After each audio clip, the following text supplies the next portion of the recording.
जी नमस्कार, मैं हूं निशित राणा। पॉलिटिकल आइडिया के आज के अंक में आप सबों का बहुत बहुत स्वागत है। आज हम लोग बात करेंगे बिहार विधानसभा चुनाव के इस चुनाव में जो कांग्रेस को किनारे लगाने का आरजेडी ने, तेजस्वी यादव ने प्रयास किया है, जो सीट शेयरिंग हुआ है। और आपको मालूम है कि पिछले चुनाव में और 70 सीट पर जो है कांग्रेस ने चुनाव लड़ा था, लेकिन इस बार केवल 61 सीट पर ही चुनाव कांग्रेस लड़ रही है। और ऐसे में कांग्रेस को कम सीट देकर तेजस्वी यादव ने कांग्रेस को किनारे लगाने का जो प्रयास किया है, ये तेजस्वी यादव की सफलता है या सेल्फ गोल है, इस संबंध में हम बात करेंगे पॉलिटिकल आइडिया के संपादक प्रदीप कुमार जी से। और इस विषय पर हम उनका विचार जानना चाहेंगे। प्रदीप कुमार जी, बहुत बहुत धन्यवाद निशित जी। ऐसा हुआ है, देखिए, एक चीज आपको याद होगा कि जब चुनाव की प्रक्रिया शुरू हुई उसी समय से कांग्रेस और आरजेडी के बीच एक प्रकार से शाह और मात का खेल चला। ये केवल महागठबंधन में नहीं चला बल्कि एनडीए में भी चला। आपने देखा कि जिस प्रकार से वहाँ बीजेपी ने चिराग पासवान की मनपसंद की सीटें दी शुरुआत में, लेकिन बाद में नीतीश कुमार के दबाव पर जो है बैकफुट पे आई बीजेपी। चिराग पासवान को कई ऐसी सीटें नहीं मिल पाई जहां जो सीटें पहले चरण में मिली थी। वही हाल महागठबंधन में रहा। महागठबंधन में तेजस्वी यादव के समक्ष एक बड़ी चुनौती कांग्रेस ने खड़ी की।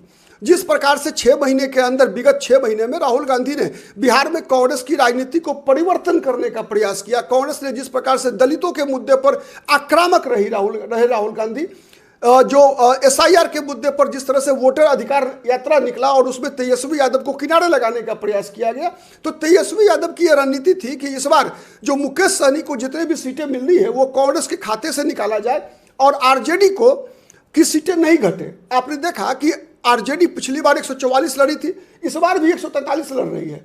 केवल एक सीट कम किया है, और वो भी एक सीट कम किया है किसके लिए? तो सीपीआईएमएल के लिए। सीपीआईएमएल पिछली बार 19 लड़ी थी, इस बार 20 लड़ रही है, एक सीट ज्यादा। तो तेजस्वी यादव की चिंता यह है कि बिहार में कांग्रेस अगर दोबारा जगती है अगर, तो तेजस्वी यादव का आधार वोट जो है वो कटेगा, कमजोर होगा कांग्रेस। इसीलिए तेजस्वी यादव लगातार जो है आप देख रहे हैं कि इतना ही नहीं खेल हुआ कांग्रेस के साथ। जब कांग्रेस ने 61 उम्मीदवार खड़े किए, उसके बाद उनमें से भी 9 सीटों पर अभी भी कांग्रेस के साथ फ्रेंडली फाइट हो रहा है।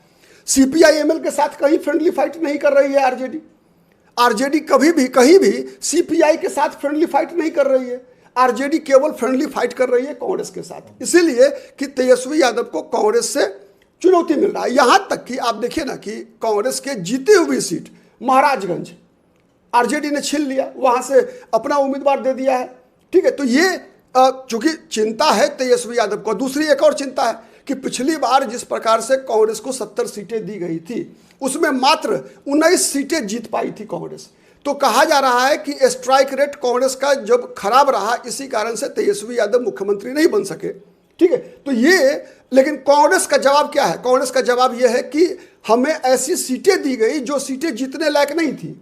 जो आंकड़े निकल कर आ रहे हैं निशित जी, उसमें आंकड़े ये कह रहे हैं कि कांग्रेस के पास जो इस बार 61 उम्मीदवार हैं, उनमें से 9 सीट पर फ्रेंडली फाइट है, और साथ ही 23 सीटें ऐसी हैं जहां 7 बार से अब तक कोई भी अंतिम 7 बार कोई भी महागठबंधन का दल चुनाव नहीं जीत सका है। जैसे पटना साहिब 95 से बीजेपी जीतती आ रही है, कुमरार पटना बीजेपी 90 से जीतती आ रही है, गया विधानसभा सीट, वो विधानसभा सीट ऐसी है जो 90 से बीजेपी जीतती आ रही है। सुपौल विजेंद्र यादव की सीट, 90 से विजेंद्र यादव चुनाव जीतते आ रहे हैं, ये सब सीट कांग्रेस के खाते में है। ठीक है, तो ये मुख्य कारण रहा है, इस कारण से तेजस्वी यादव को डर लग रहा है। लेकिन प्रदीप जी, इस बार कांग्रेस ने जिस तरह से और अति पिछड़ा वोट को गोलबंद करने का प्रयास किया है, केवल ये आंकड़ा दे देने से कि पिछली बार कांग्रेस 70 सीट पर चुनाव लड़ी और केवल 19 सीट जीत कर आई, लेकिन इस बार विधानसभा चुनाव का जो दृश्य दिखाई पड़ रहा है पूरे बिहार में, और कांग्रेस ने बहुत नीचे स्तर तक जाकर जमीनी स्तर पर काम किया है। उन्होंने हाँ नहीं, कांग्रेस की जो स्थिति दिखाई पड़ रही है कई विधानसभा क्षेत्र में, वो नेक टू नेक फाइट में है और बहुत सारे ऐसे सीट जिस पर भाजपा का वर्चस्व रहा है, वो सीट भी कांग्रेस इस बार निकाल लेने की स्थिति में दिखाई पड़ रही है। तो जो आंकड़ा बता रही है उस हिसाब से तो लगता है कि तेजस्वी यादव ने जो निर्णय लिया है कांग्रेस को कम सीट देकर, हमें लगता है कहीं ये सेल्फ गोल साबित ना हो जाए। नहीं नहीं, आपका कहना सही है। देखिए देखिए, दो चार चीजें आप ध्यान में रखने की आवश्यकता है कि कांग्रेस के लोग इस बात को कहते रहे कि आप विधानसभा चुनाव 2020 का आंकड़ा क्यों निकालते, आप 2024 लोकसभा चुनाव का आंकड़ा क्यों नहीं निकालते। 2024 के लोकसभा चुनाव में कांग्रेस लड़ी थी 9 सीट पर, 9 में 3 जीती। आरजेडी लड़ी थी 23 सीट पर, 23 सीट में 4 जीती। तो आप लोकसभा चुनाव का आंकड़ा क्यों नहीं निकालते। कांग्रेस का यह कहना है कि कांग्रेस के कारण ही मुसलमान अब आरजेडी के साथ हैं। अगर कांग्रेस अलग हो जाए तो मुसलमान आरजेडी के साथ नहीं रहेंगे, ये कांग्रेस का दावा है।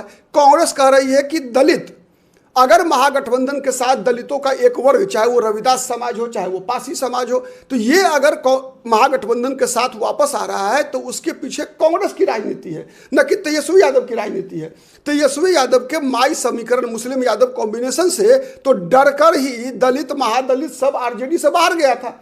एक जमाने में लालू यादव दलितों, पिछड़ों, अल्पसंख्यकों सबके नेता हुआ करते थे, लेकिन अब आरजेडी सीमित हो गई। पहले माई में, अब उसके बाद केवल वाई में, एम भी साथ छोड़ रहा था। तो ये जो वापसी हुई है इन वर्गों की, वो केवल कांग्रेस के कारण हुई है, ये कांग्रेस का दावा है। इसीलिए राहुल गांधी ने, आपने देखा कि लगातार 8 महीने के अंदर जिस प्रकार के विमर्श को खड़ा किया बिहार में कि एक सवर्ण प्रदेश अध्यक्ष अखिलेश प्रसाद सिंह को हटाकर प्रदेश अध्यक्ष के रूप में राजेश राम को बनाया गया। नेता विधायक दल कांग्रेस पार्टी के थे पहले अजीत शर्मा, भूमिहार जाति के, सवर्ण समाज के, उनको हटाकर कांग्रेस ने एक अल्पसंख्यक शकील अहमद खान को आगे बढ़ाया। कन्हैया कुमार को कांग्रेस पार्टी ने हीरो बनाया।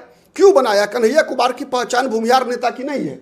कन्हैया कुमार की पहचान है एक ऐसे वक्ता के रूप में जो कि मुसलमान दलितों के वोट को कांग्रेस के पाले में ला सकता है। ठीक है, कृष्णा अल्लावरू को जब से बिहार में कांग्रेस पार्टी प्रदेश प्रभारी बनाकर लाई, तब से आप देख रहे हैं कि जिस प्रकार से बिहार में कांग्रेस पार्टी आक्रामक हुई।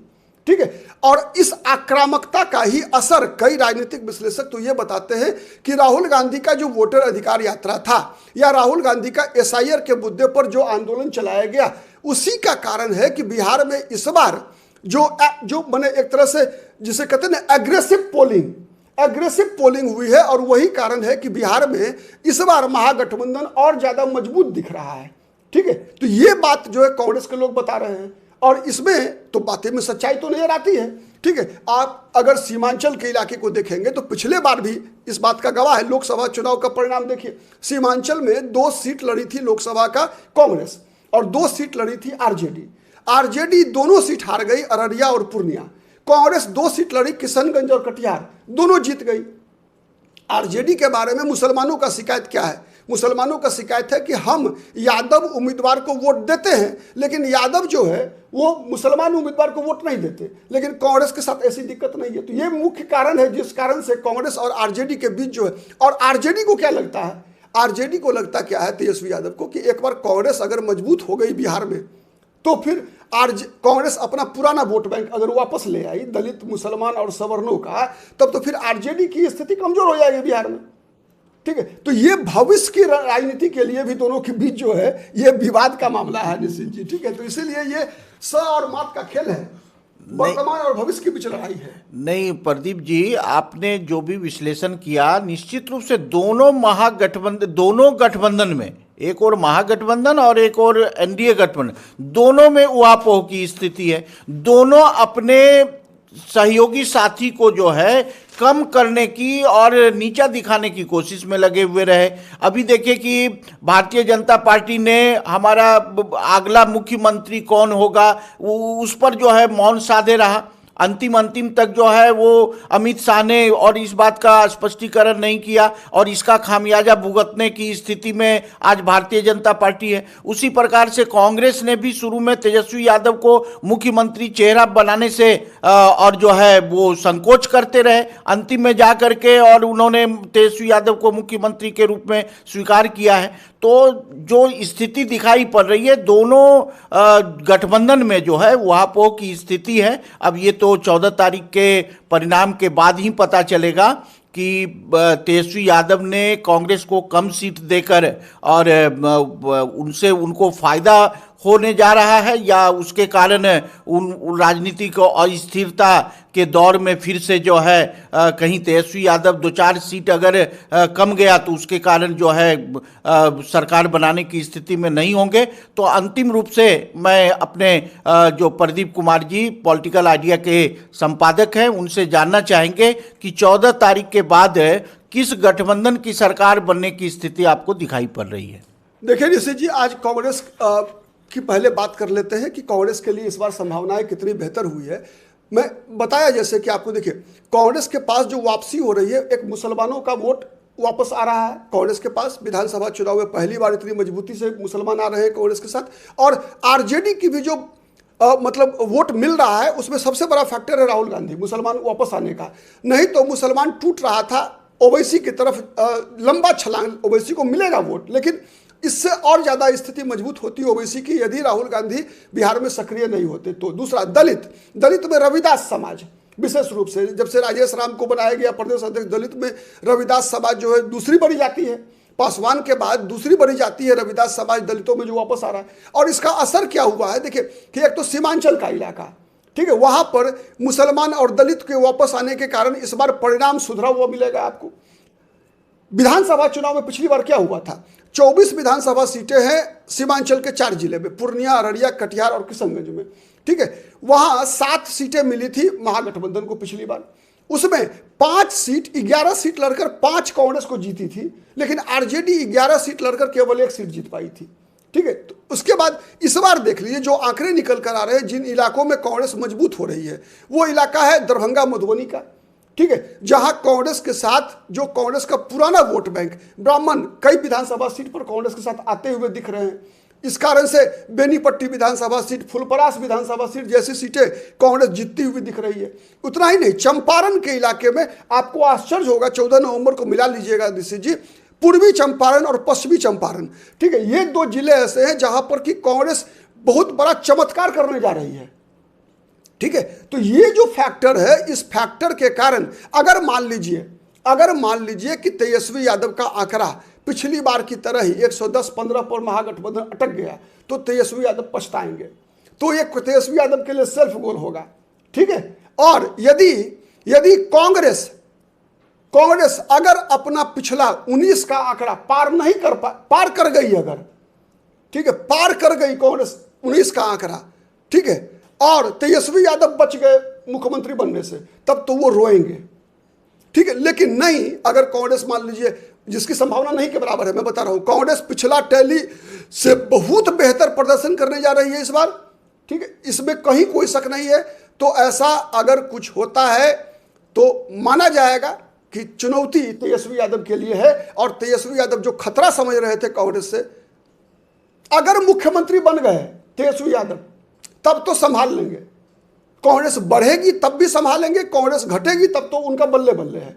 लेकिन अगर कांग्रेस बढ़ गई और सरकार नहीं बनी तेजस्वी यादव की, तो यह तेजस्वी यादव के लिए बड़ा खतरा है, ठीक है। तब तेजस्वी यादव की राजनीति केवल यादव तक सीमित होकर रह जाएगी, इस बात में कहीं कोई दो मत नहीं है। चलिए, तो हमें इंतजार रहेगा 14 तारीख का, और जब काउंटिंग के बाद क्या परिणाम हमारे सामने आता है हम लोग उस पर पुनर्विचार करेंगे। तब तक के लिए मैं आपसे विदा चाहता हूं। धन्यवाद।